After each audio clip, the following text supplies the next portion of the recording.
Welcome back. Now, Ghana's laggard economic growth has not stopped its middle class from expanding.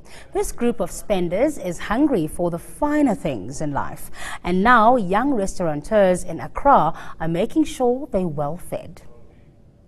As the boss of one of Ghana's busiest restaurants, Afua Asante has a lot on her plate. From managing a team of 40 to ensuring each dish is cooked just right. Asante is part of a brand new breed of restaurant owners in Accra, serving the growing middle class. Sub-Saharan Africa spends more on food as a percentage of its income than any other region of the world. But Ghana's $37 billion economy has failed to entice big-name food outlets like McDonald's, leaving a gap for African restaurateurs such as Asante, who grew up in a village in eastern Ghana, to set up shop. Anybody at all can just walk into Asmera because our prices is affordable. It's,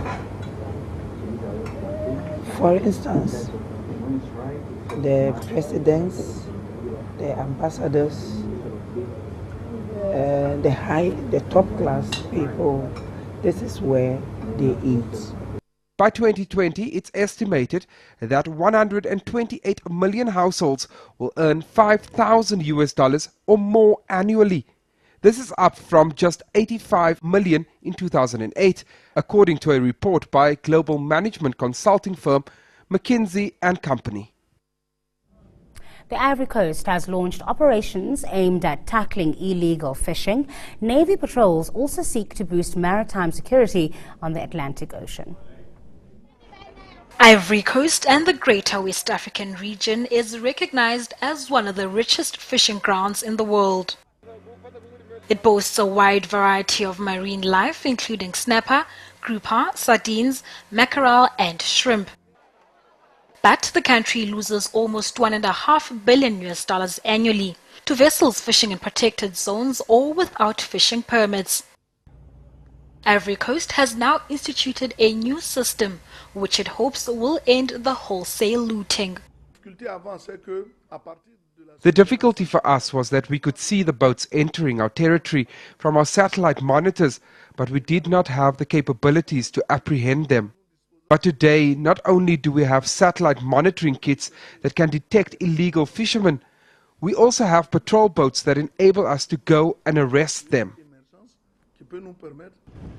Already 2 Chinese trawlers have been impounded after they were taken into custody in a Navy operation. High-speed patrol boats are going to be used too, to intercept suspect vessels and to guard against the growing threat of piracy in the Gulf of Guinea. We began the project with 3 patrol officers, so at the moment we have 1 patrol officer here and the other 2 will come in the next few months. We will also have around 30 speedboats in order to allow the National Marine Patrol Unit the means to accomplish their mission in an efficient manner. The initiative's been widely praised by small-scale fishermen living along the sea line. Illegal fishing has depleted fish stocks and forced locals to travel further out to sea to catch enough to make a living. According to the UN's Food and Agriculture Organization, the fisheries sector in West Africa makes up 25% of the region's employment.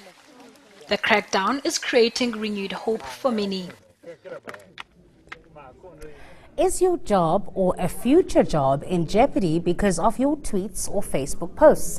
Internationally, social media has proved a landmine as people get themselves into trouble for postings that are deemed offensive and harmful. According to South African law, an employee may invoke a fair comment defense, but this is subject to particular conditions. So to talk about this, we're joined by Russell Luck, who's a technology attorney at Swift Momentum, joining us from our studios in Cape Town. Russell, thanks for your time this evening. Have there been any specific cases in South Africa dealing with this particular matter? Hi, Siki. Thanks for having me. There have been cases of general defamation, as well as some instances of employees being dismissed in the CCMA for their comments that they've made about their employers on social media. But the CCMA is not the final tribunal on this matter. you have a right to appeal to the High Court. And so we're not sure if the High Court would confirm the CCMA's findings that in some instances employees could be dismissed for the comments that they make on social media like Facebook or Twitter.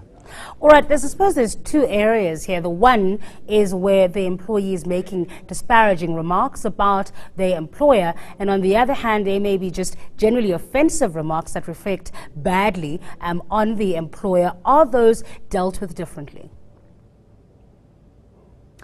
Yes, to some extent. So, in the one hand, anything that's disparaging against an employer, if it's sufficiently disparaging as to break the relationship of trust irrevocably between the employee and the employer, it may be grounds for disciplinary action and dismissal. But over and above that, if the employee was to come out with comments which were vexatious and affected the reputation of the employer in the minds of the public, then that employee could be liable for a claim for defamation and pay damages. And how closely do employers pay attention to what their employees are getting up to on Twitter, Facebook, and other social media sites?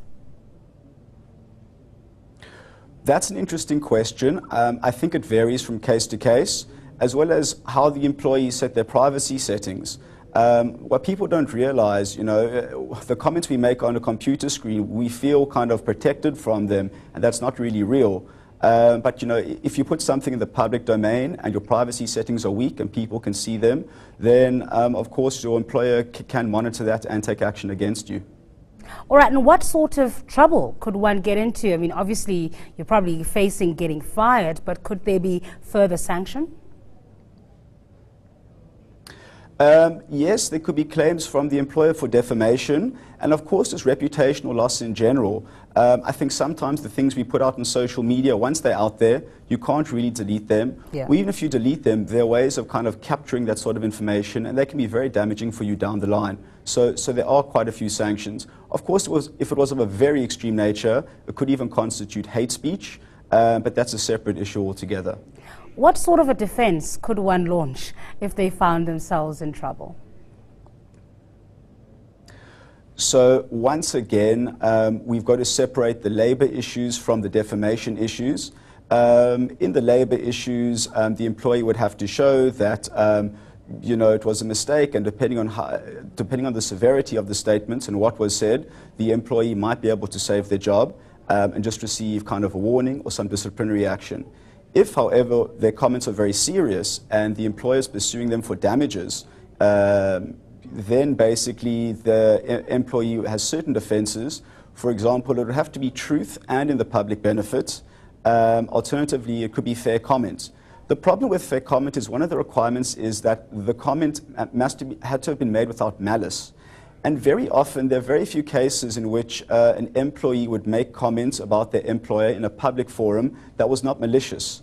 And those are the kind of defenses that the employee would have.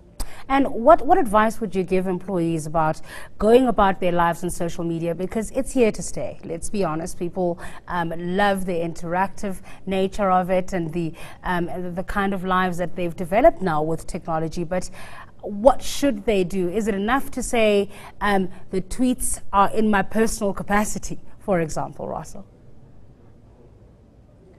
That's a very interesting issue. So social media, generally in the employment context, we have two environments and spheres in which we operate. The one is our work life and the other is our private life. And very often social media straddles both because you're one person at work and one person out of home, but the two blend together. So I would say having strong privacy settings would be a big factor to make sure that you only share the information with the people that you want to share them with. And the other factor is, of course, don't say anything that would, possibly in the public domain, make you feel ashamed later on or cause a backlash to people in general. All right, great advice. We'll leave it there. Thanks, Russell. Russell Luck is a technology attorney at Swift Momentum. Our daily question and answer feature coming up next.